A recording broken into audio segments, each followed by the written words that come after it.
युवा कांग्रेस यूथ कांग्रेस के हमारे राष्ट्रीय अध्यक्ष, जिनकी पहचान सेवा के नाम से कोरोना काल में आप सबने देखा होगा कि पूरी दुनिया ने किसी को पहचाना कि मानव की सेवा करने में अगर किसी का पहला कदम आगे बढ़ा तो श्रीनिवासन जी थे। जरा जोरदार तालीम के लिए बजनी चाहिए। जान को जोखिम पर डाल के, हाथ जान को हथेली पर लेकर के घर घर सिलेंडर पहुंचाने वाले यही शख्स है। एक बार इसके लिए और जोरदार तालीम बजनी चाहिए कि कुड़कुड़ भुजा की तरह के जरा जोरदार तालीम बजाओ कि लगे कि दिल्ली तक जाए भाई। ये रहा मंच पर हमारे यूथ कांग्रेस के प्रदेश अध्यक्ष, एक अच्छे कुशल संगठन करता है, दिन रात संगठन पर समय देते वही अभिजीत राज जी, इस क्षेत्र के नेता, संथाल पड़ा नहीं पूरे झारखंड के नेता, हम सबों के पूर्व सांसद आदरणीय फुरकान साहब, जरा जोरदार ताली बजाइए। हम सबों के अभिभावक हैं और हमारे मंच पर हमारे तमाम यूथ कांग्रेस के नेतागण और यूथ कांग्रेस के पूर्व प्रेसिडेंट हमारे मणिशंकर जी देवघर से चल के आए हैं, जरा इनके लिए भी जोरदार ताली बजनी चाहिए। हमारे तमाम कांग्रेस के जिलाध्यक्ष, पदाधिकारीगण और इस कार्यक्रम को सफल करने में लगे हुए गोड्डा, देवघर, दुमका के तमाम यूथ के नेताओं, कार्यकर्ताओं, सबके नाम गिनने में थोड़ा वक्त लगेगा, सबका नाम जानता हूं। आप सबका हृदय से स्वागत करता हूं और इस कार्यक्रम को सफल बनाने वाले जो आपकी जोरदार उपस्थिति यहाँ हुई है, जरा इसके लिए एक बार जोरदार आपकी ताली बजनी चाहिए। आपकी जोरदार उपस्थिति ने चार चांद लगाए इस कार्यक्रम को। मैडम भाई, पूरी बात हो चुकी है। आप सबको पता है कि कांग्रेस ने संघर्ष छेड़ा है। हमारे आदरणीय राहुल गांधी जी ने देश के नौजवानों को, देश के किसानों को, देश के गरीबों को,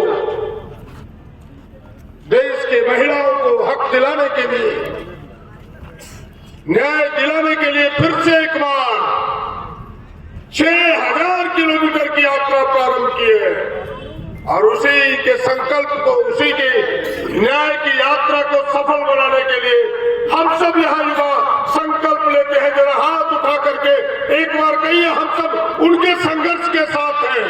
जरा हाथ उठनी चाहिए आपकी। ये छोटा मोटा संघर्ष नहीं है। शुरू में विजय तिवारी जी ने अपना भाषण को प्रारंभ किया था, बड़े विस्तार से हम सबों के सामने रखा। अभी मंत्री जी भी कह के गए, आपको श्रीनिवासन जी बड़े विस्तार से कहेंगे, मैं केवल चंद मिनटों में आपसे कहूंगा। इन 10 वर्षों में जिस तरह से हमें धोखा दिया है मोदी जी ने, भारतीय जनता पार्टी ने केवल काला जादू दिखा करके वोट लिया है। क्या इस बार काला जादू चलेगा? आजाद में बोलते हो नए आजाद मिचू पैसे कैसे होगा? क्या काला जादू चलेगा?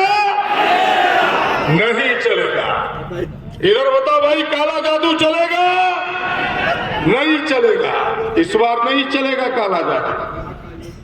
इस बार नौजवानों को जो हक देने वाली पार्टी है, किसानों को जो हक देने वाली पार्टी है, इस राज्य के, इस देश के लोकतंत्र को जो मजबूत करने वाली पार्टी है, कांग्रेस के साथ देश खड़ी होगी, राहुल जी के साथ देश खड़ा होगा।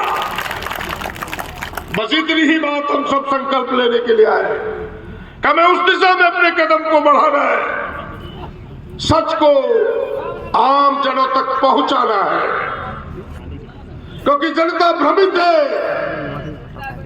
लोग भ्रमित हैं। उस भ्रम को हमें दूर करना है और वो तब होगा जब गांव में हमारा कदम पहुंचेगा, हर घर पर हमारा कदम पहुंचेगा, और ताल ठोक के हम सच कहने का हिम्मत जुटाएंगे। इन 10 वर्षों में जिस तरह से मैं ठगा, नौजवानों की नौकरी छीनी गई, नौजवान दर दर भटकता रहा, और उसे भुलाने के लिए अभी राम मंदिर का हमें नारा दे रहा है, जय श्री राम बोलो, नौकरी छोड़ दो। ये जो भुलावा है, इस भुलावे से हमें दूर करना होगा उन नौजवानों को। वो अफीम की गोली बांटता है जय श्री राम करके, गंदे गंदे गाने सुना करके। उस अफीम की गोली से हम इन नौजवानों को सतर्क करना होगा। राम सबके आदर्श है, भगवान राम के हम सब सच्चे भक्त हैं। एक एक हिंदू भक्त है, एक एक देश के मुसलमानों ने आदर्श के रूप में मानते हैं। लेकिन राम के नाम को बेच करके वोट लेने वालों से आम जनों को सावधान करना होगा। ये बात पता नहीं हो गया, और ये बात अगर आप ताल ठोक के बताएंगे तब फिर जनता आपके पीछे खड़ी होगी, लोग आपके पीछे खड़े होंगे। बहनों भाइयों, किन बातों को कहूं, किन बातों को ना कहूं, लंबी कहानी है, लेकिन इतना जरूर कहना चाहता हूं कि आप देखिए, जरा सोचिए, जो बात कह रहे थे अभी हमारे मंत्री जी कि राजीव गांधी ने नौजवानों के 21 वर्ष के वोट के अधिकार को घटा के 18 वर्ष किया। एक तरफ कांग्रेस पार्टी है कि नौजवानों को अधिकार दिलाना चाहती है, और एक तरफ भारतीय जनता पार्टी है कि नौजवानों के अधिकार को छीनना चाहती है। अंतर यही है, इस अंतर को लोगों को समझाना होगा।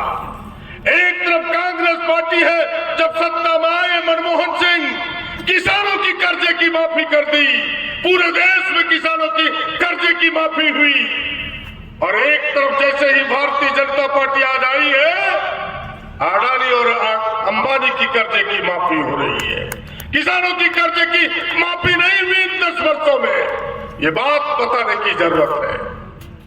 आज भारतीय जनता पार्टी आई, जब इंदिरा जी की सरकार थी इस देश में 1971 में, आप याद कीजिए कि भाई एक समय ऐसी सत्ता थी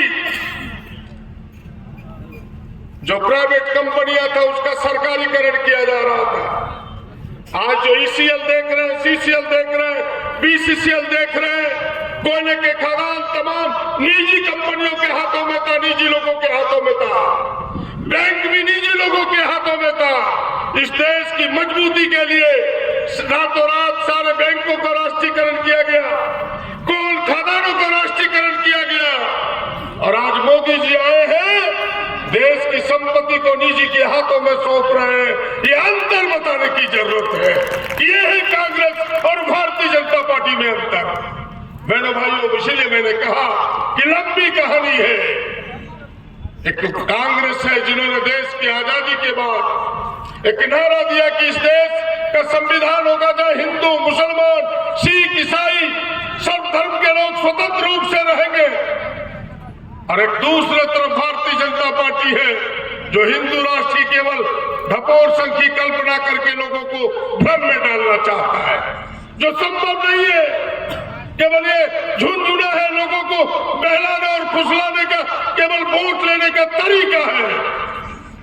इसीलिए बहनों भाइयों, अधिक लंबी चौड़ी बात न करते हुए फिर से आपसे कहूंगा कि अभी तो आप बोल भी सकते हैं,